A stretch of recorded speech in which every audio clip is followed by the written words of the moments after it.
Olá, meu nome é João Holanda, sou médico ortopedista especialista em joelho e médico do esporte. Vamos conversar hoje a respeito de novas tecnologias que estão sendo utilizadas para a detecção do doping.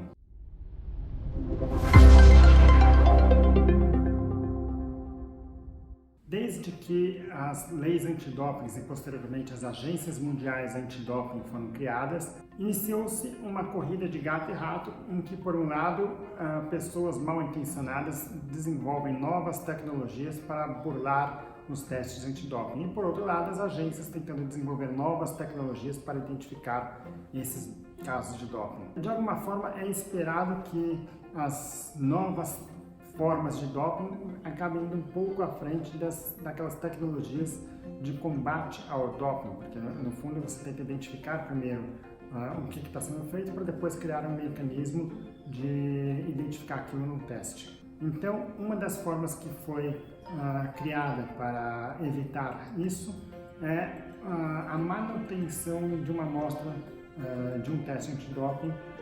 A orientação que existe hoje é que esses testes sejam mantidos preservados por até 10 anos para serem reanalisados quando se julgar necessário. Qual que é o objetivo? Que se daqui a 2, 3 anos a gente descobre alguma nova substância que estava sendo utilizada, aquelas amostras de 3 anos atrás possam ser reanalisadas e eventualmente identificar que já estava sendo feito o uso dessa substância que não era conhecida nesse momento. Como um exemplo disso, em 2008, muitos daqueles testes que foram feitos e que deram negativo nas Olimpíadas em Pequim foram reanalisadas antes da Olimpíada no Rio de Janeiro em 2016 e diversos casos de doping foram identificados. Alguns atletas perderam suas medalhas, outros receberam tardiamente. Isso não apaga totalmente essa injustiça, mas minimiza de alguma forma e mancha a carreira de muitos atletas que até então eram vistos como exemplos. Um segundo ponto é buscar gerar uma certa inteligência na testagem antidoping.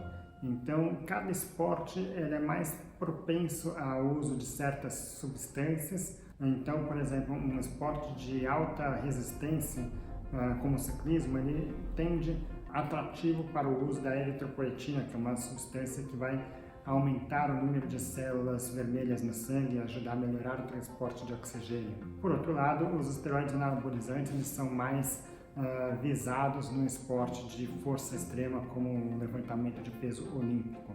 Mais do que isso, normalmente essas substâncias são feitas em momentos específicos em que se busca o efeito dessa medicação de uma forma que ela não seja mais detectada no momento em que for feito o teste antidoping. Então, algumas das substâncias são eliminadas rapidamente do corpo e se o teste não for feito 1 ou 2 dias depois, ele vai ter um resultado negativo. E para isso, existem algumas formas de tentar minimizar esse processo. Um deles é o estabelecimento de testes fora de competição. Então, os atletas eles precisam identificar aonde que eles podem ser encontrados, para onde que eles estão treinando, eventualmente se eles estão de férias, aonde que eles vão estar, onde ele pode ser encontrado.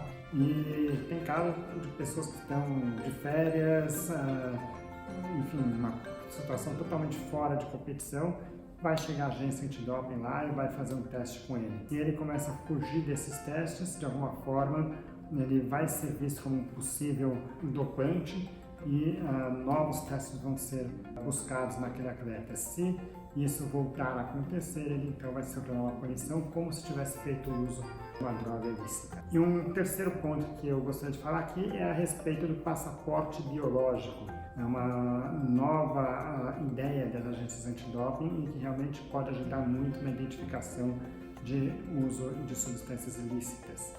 Isso porque muitas das substâncias usadas para o doping, como por exemplo a testosterona, são naturalmente produzidas pelo organismo.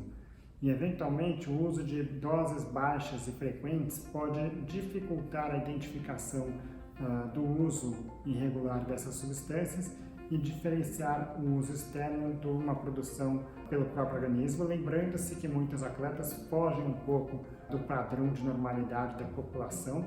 Então, eventualmente, eles podem ter uma testosterona aumentada sem ter feito uso do hormônio exógeno. A questão é que o uso exógeno testosterona e outras drogas semelhantes, vai levar a oscilações em certos parâmetros sanguíneos que podem então ser identificados pelo passaporte biológico. O que é isso? O passaporte biológico ele considera a análise de uma série de exames feitos pelo mesmo atleta e busca um padrão de normalidade para aquele atleta. Eventualmente, o atleta ele pode ter uma testosterona naturalmente produzida aumentada, mas ele tende a manter um nível relativamente constante desse hormônio. Se a gente começa a ver oscilações muito grandes sem uma justificativa para isso, esse atleta pode ser então punido pela lei antidoping, porque aquilo vai caracterizar o uso externo. Da mesma forma, a eritropoetina é uma medicação que é usada e que aumenta a quantidade de células no sangue que vão transportar oxigênio. Ela tem um período muito curto em que ela pode ser identificada, ela é naturalmente produzida pelo organismo, então realmente é uma droga muito difícil de ser identificada. O que ela vai fazer? Ela vai aumentar o número de células vermelhas. Se é um atleta que já tem um nível alto e sempre tem aquele nível mais ou menos equilibrado, isso não vai caracterizar o uso irregular da eritropoetina. Porém, se aquele atleta que faz o uso da eritropoetina, ele pode não identificar a substância em si, mas pode-se identificar oscilações muito grandes nos parâmetros de glóbulos vermelhos, o hemograma, e isso caracterizará então o uso irregular e pode levar à punição. Por hoje é isso, espero ter contribuído com esse vídeo. Para maiores informações, convido que visite a minha página ortopedistadojoelho.com.br ou que veja os outros vídeos aqui no nosso canal. Obrigado e até o próximo vídeo.